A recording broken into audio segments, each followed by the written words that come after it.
Hello everyone, இன்றைக்கி நம்ம Kerala special அவியல் தான் பார்க்க போகிறோம்.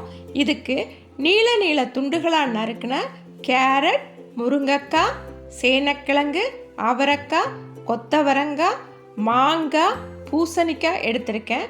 புடலங்காய் இருந்தாலும் எடுத்துக்கலாம். தேங்காய் எண்ணெய் 2 டேபிள் ஸ்பூன், கருவேப்பிலை 1 கொத்து, உப்பு தேவையான அளவு.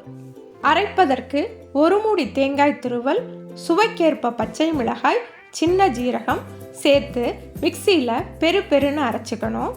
தயிர் நீங்கள் மாங்காய் சேர்க்கலைன்னா 100 ml சேர்த்து அரைச்சிக்கோங்க. இப்போ கல்சட்டியில் கொஞ்சம் தண்ணி வச்சு முருங்கைக்காய், சேனக்கிழங்கு, கேரட் இதை 3ஐயும் அரை உப்பு சேர்த்து ஒரு 3 நிமிஷத்துக்கு வேக விடணும்.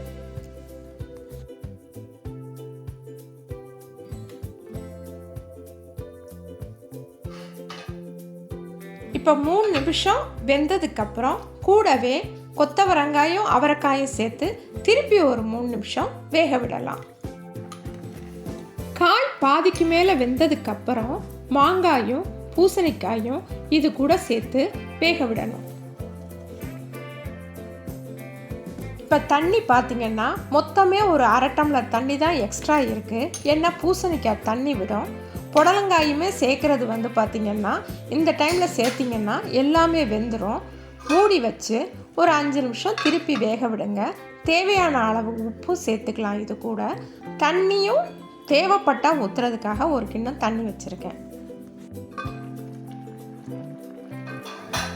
இப்போ காய் நல்லா வெந்துருச்சு பாருங்கள். இந்த வெந்த நேரத்தில் அரைச்சி வச்ச மசாலாவை இது கூட சேர்த்துடணும். சேர்த்துட்டு நல்லா கலந்து விட்டுட்டு தேவைப்பட்டால் இந்த நேரத்தில் உப்பு நீங்கள் சேர்த்துக்கலாம். தயிர் புளிப்பு பத்தலைன்னா தயிரும் சேர்த்துக்கலாம். இப்போ மூடி போட்டு இதை ஒரு 2-3 நிமிஷம் அப்படியே வச்சுருங்க. இந்த மசாலா நல்லா குக் ஆகிடும். இப்போ மசாலா நல்லா குக் ஆகிடுச்சு. இது கூட தேங்காய் எண்ணெய் 2 டேபிள் ஸ்பூன் மேலாப்படி விட்டு கூடவே கருவேப்பிலை இலைகளையும் தூவி அதை மூடி வச்சுருங்க. கிட்டத்தட்ட ஒரு 3 நிமிஷம் சிம்மில் அப்படியே இருக்கட்டும்.